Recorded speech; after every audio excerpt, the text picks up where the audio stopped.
And share that. Okay. All right, so zero trust. So there's security in depth, and zero trust is the new one that has been coming out over the last 5 years. In a zero trust security model, everything in the network is considered untrustworthy until proven otherwise. Routers, switches, servers, and every other device on a network are at risk from malware, malicious users, intruders, bots, and unintentional errors, misconfigurations, or failures. Security must be implemented in many redundant layers that permeate the network and protect resources from every angle. So the biggest difference between zero trust and defense in depth is, I mean, defense in depth had everything in layers, but in zero trust, you basically just assume everything's bad until you go through it. And that is, sorry, I don't know what it is with my gray cats today. I think they're just, it's spring and they want to go outside. Okay, router and switch security configurations. A router's main function are to examine packets and determine their destination based on network layer addressing information. ACLs, or access control lists, are used by routers to decline forwarding certain packets.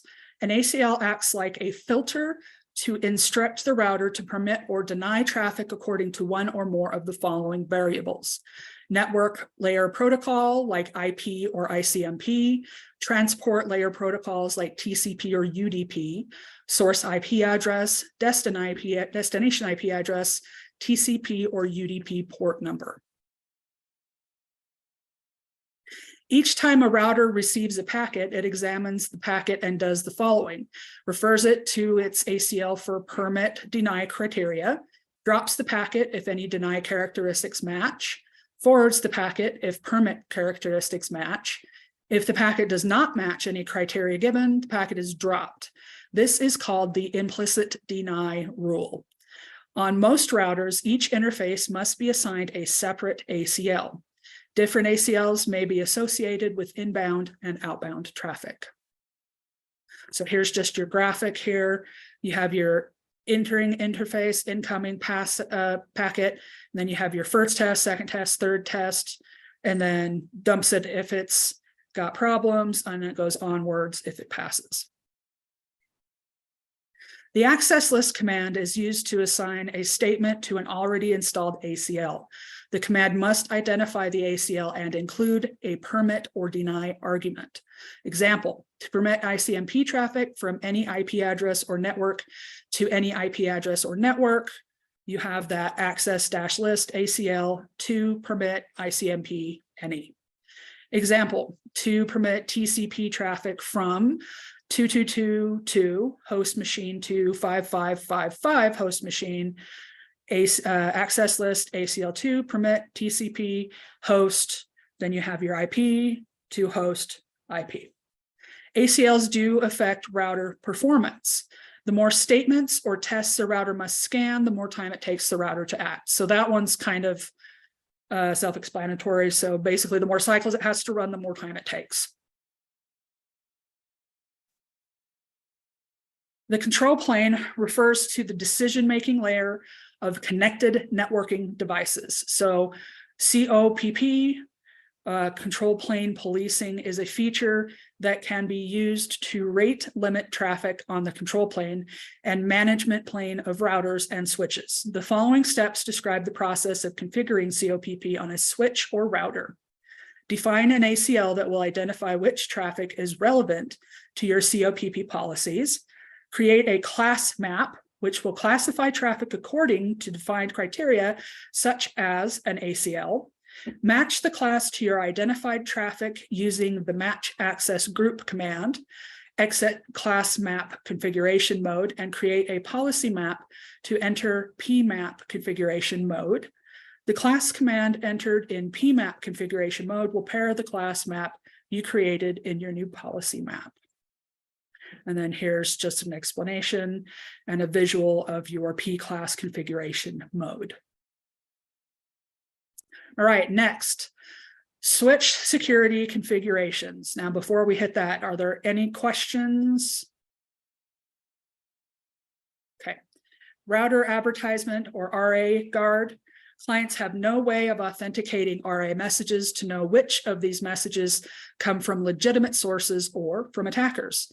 This creates two vulnerabilities. Malicious RA messages can be used to misconfigure network clients. High volumes of RA messages can create a network DOS attack. Just like you remember how we were talking about when you send the CSEC, the three-way handshake, but you only send the first part of it, you can do a SYN flood. This is just a malicious RA flood. The RA guard features filter RA messages, so these messages can only come from specific interfaces on the switch. RA guard also offers the criteria that can filter RA messages on valid interfaces according to source MAC or IP addresses, router priority, or other options. RA guard is configured on Cisco switches using the RA guard command.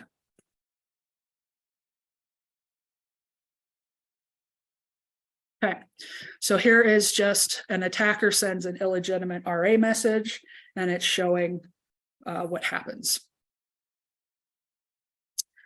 DHCP snooping. A rogue DHCP server running on a client device could be used to implement an on-path attack. DHCP snooping is a switch feature that can be used to configure switch ports connected to clients to not transmit DHCP responses that should only come from a trusted DHCP server. DHCP snooping is configured on a Cisco switch using the IP DHCP snooping command. And then this is showing the DHCP offer messages. Can only enter a trusted port on a switch, not an untrusted port. So you see it's got the trusted, and then see the untrusted over there on the right. Dynamic ARP inspection, or DAI. DAI can be configured on a switch to protect against ARP spoofing attacks. When DAI is enabled, the switch compares incoming messages with its DHCP snooping binding table to determine whether the message's source IP address is appropriately matched with its source MAC address. DAI and DHCP snooping work together on network switches. Proxy servers. I'm assuming some of you are familiar with at least a little bit on proxy servers. A proxy server acts as an intermediary between external and internal networks, screening all incoming and outgoing traffic. Proxy servers. Oh, go ahead. Would the proxy server be sort of the same as like the DMZ? Not quite. You can kind of configure a proxy server as a DMZ, but the proxy servers are more about hiding stuff than an actual DMZ is. And as we get on, you'll see when we talk in here, you'll see a little bit more about that. Proxy servers manage security at the application layer. They appear as an internal network server to the outside world, but is a filtering device for the internal LAN.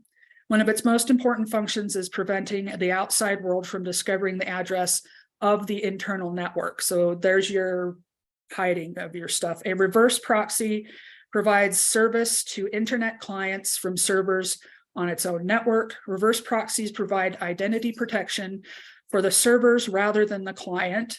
They are useful when multiple web servers are accessed through the same public IP address.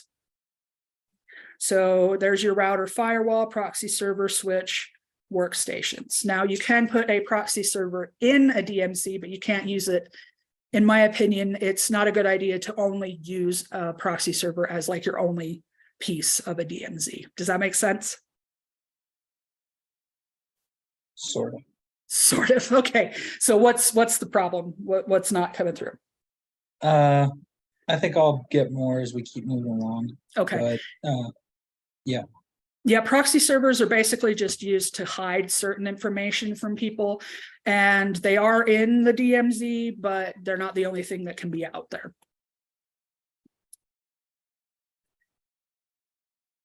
Firewalls. A firewall is a specialized device or software that selectively filters or blocks traffic between networks.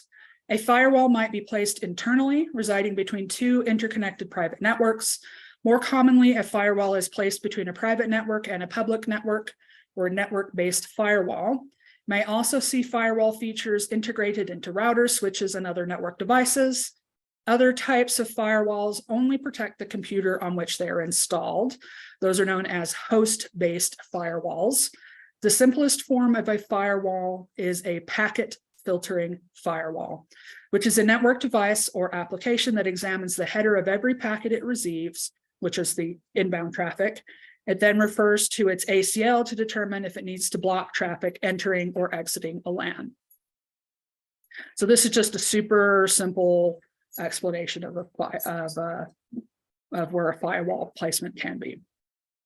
There's another one. This is a packet filtering firewall. Common criteria by which a packet filtering firewall might accept or deny traffic include the following: source and destination IP addresses, source and destination ports, flags set to the TCP header, transmissions using UDP or ICMP protocols, a packet status as the first packet in a new data stream, subsequent packet, a packet status as inbound to, outbound from private network. Port blocking prevents connection to and transmission completion through blocked ports. Optional firewall functions include the following: encryption, user authentication, centralized management, easy rule establishment, logging, and auditing capabilities, protect internal LANs, address identity, monitor packets according to existing traffic streams, which is considered a stateful firewall. A stateless firewall manages each incoming packet as a standalone entity without regard to active connections. And there's also application layer filtering.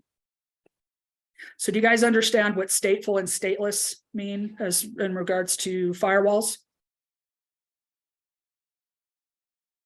Yep, okay.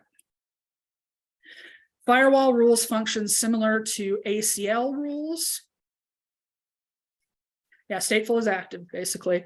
ACLs function on a single interface at a time. Firewall rules provide more granular control of filters to secure traffic as it enters, exits, and traverses the network. Rules can check for information such as port, protocol, and IP address, or a CIDR range. Okay, so this is just basically a flow chart of when a message arrives and how the firewall rules check in order to figure out where the priority is. Troubleshooting firewalls. The most common cause of firewall failure is firewall misconfiguration, and I can vouch for that. A lot of times you'll have a firewall initially configured by the organization that owns the appliance or software when they come in and set it up. And then if you don't have the people have adequate training, they may not understand all the settings. So when they leave, you have people that make different changes. And if you don't have periodic firewall rule auditing, you may have rules that will talk against each other, and you may have things that do exactly the same thing. And so it's a really good idea to have someone periodically audit the rules of your firewalls. The configuration must not be so strict that it prevents authorized users from transmitting and receiving necessary data, but not so lenient that you unnecessarily risk security breaches. You may need to create exceptions to the rules, referred to as punching a hole in the firewall. Usually when you have to punch a hole in the firewall, there's a lot of specialty software, if it's like network software, that you'll have to punch a hole for. Like, for example, we had to do special things because the school district uses ArcGIS software for its busing routes. And that required all sorts of stuff for specialty GIS servers, and they had to put in specialty firewall rules for things like that. So they had to punch things in there specifically to deal with the new ArcGIS information.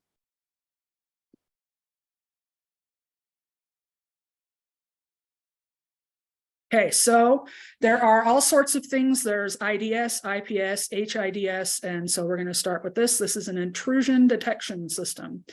So an IDS, or an intrusion detection system, is a standalone device, application, or a built-in feature running on a workstation, server, switch, router, or firewall.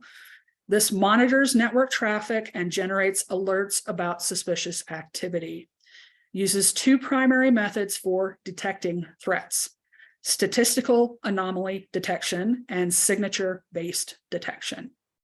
So one thing to remember about intrusion detection systems, all it does is detect. So all you see is an IDS. There are HIDS and NIDS down on the bottom. We'll talk about those, but there's intrusion detection and there's intrusion prevention. Detection, if all you see is detection, all it does is detect. It doesn't prevent, all it does is detect. So remember that. The different IDS implementations are the HIDS, which is a host-based IDS. This runs on your computers, your hosts, and it's alerts about attacks to that one host. And then there's network-based NIDS, which protect the network, and it's usually situated at the edge of the network or in your DMZ, your demilitarized zone. So these are detection, not prevention. This was something that when we did in my master's program, they made a very big deal about. Remember, in your settings for these only detect. Unless you have modules for prevention, all they're going to do is say, hey, this is here. Well, you can set alerts, but it's not going to do anything to prevent anything, is what I'm saying. Because there's detection and prevention. They're two different things. So you'll see like an IDPS, and that's different. So just remember that. So here is an example of an IPS, which is a prevention system, and it will prevent things and it can intercept, whereas detection systems are just basically like your alarm system says, hey, something's wrong here, but it can't really do anything other than alarm. The prevention systems can look at your signatures and things like that, and you can set them to do something. The detection, just alarm. So remember that. I know it seems kind of dumb because now, but when they very first started, all we had were, it went detection and then prevention, and then they combined them together. And now you have things that are like the prevention and detection systems that are put together. And the reason I made a big deal about that is because I know that the Certified Ethical Hacker exam has questions where they ask you, what is IDS? What is IPS? Why are they different? That's why I'm saying that I'm making a big deal about it. So an IDS can only detect and log suspicious activity. And IPS, intrusion prevention systems, they react to suspicious activity when alerted. An IPS detects the threat and prevents traffic from flowing to network based on the originating IP address. Then there's NIPS, that's your network-based intrusion prevention, and that can protect your entire network. Or HIPS, that's your host-based, and that one's just specific hosts.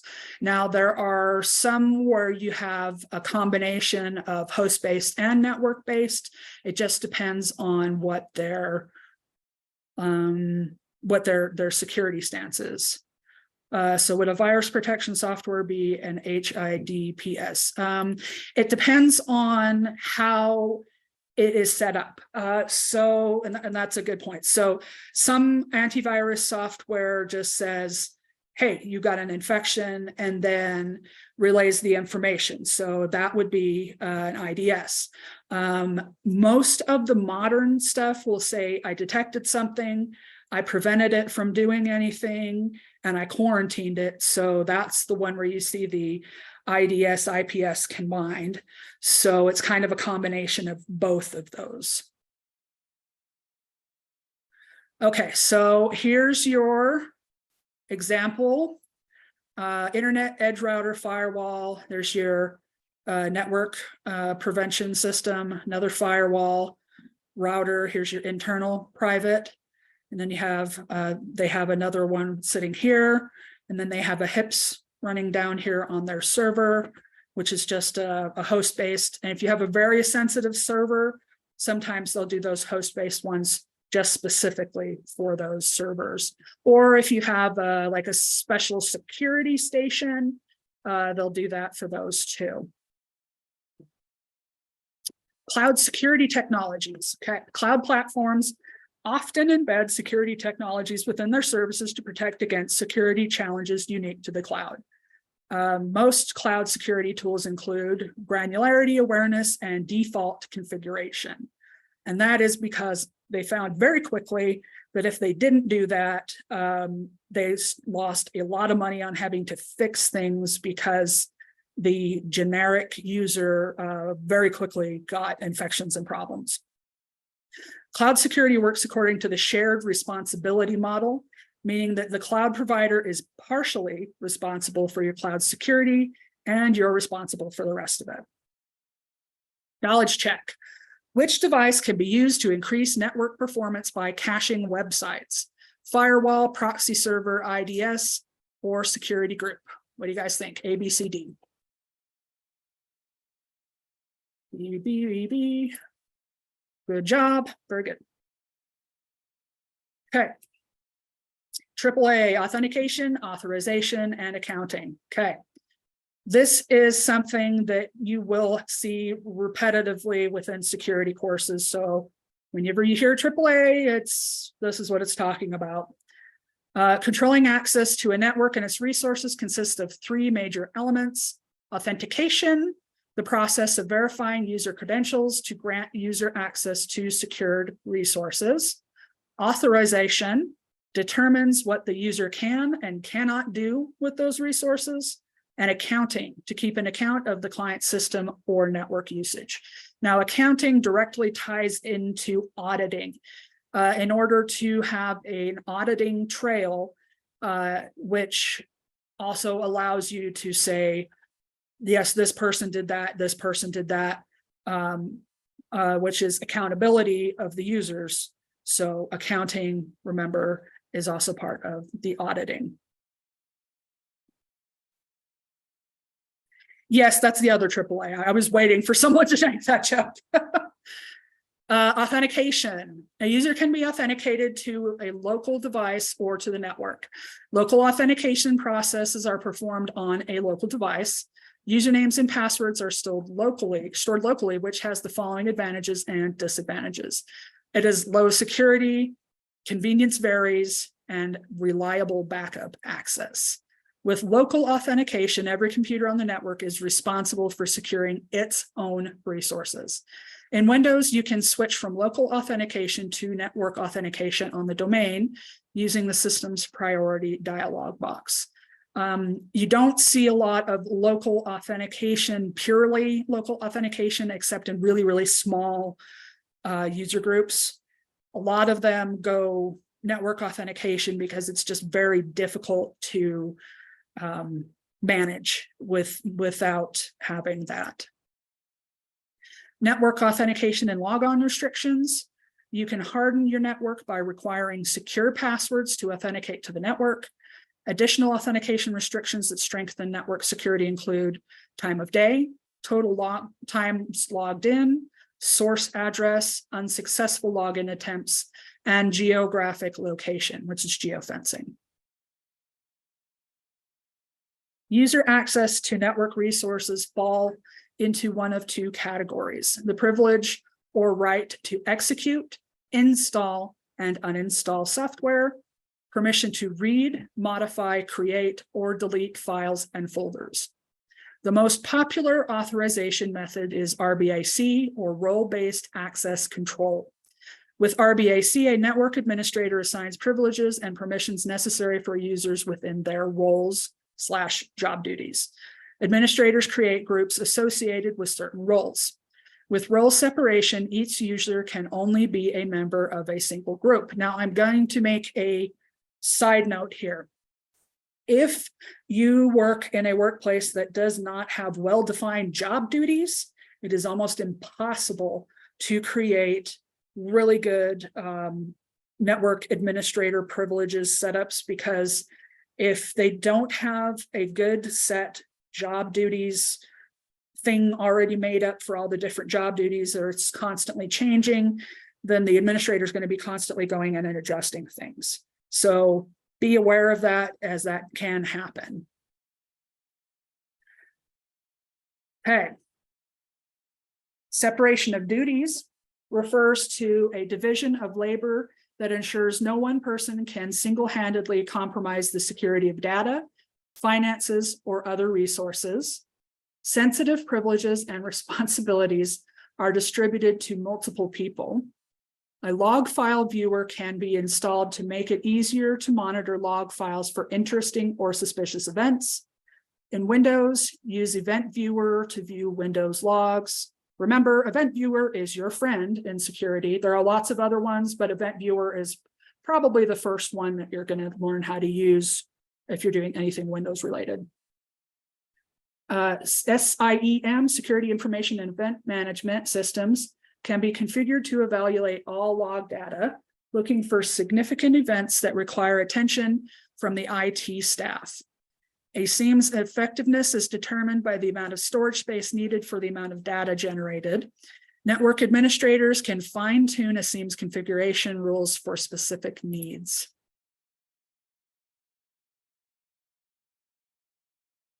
Okay, directory services. Any questions before I go on to directory services? Nope. A directory service maintains a database of account information such as usernames, passwords, and other authentication credentials. Examples of directory services include Active Directory, Open LDAP, 389 directory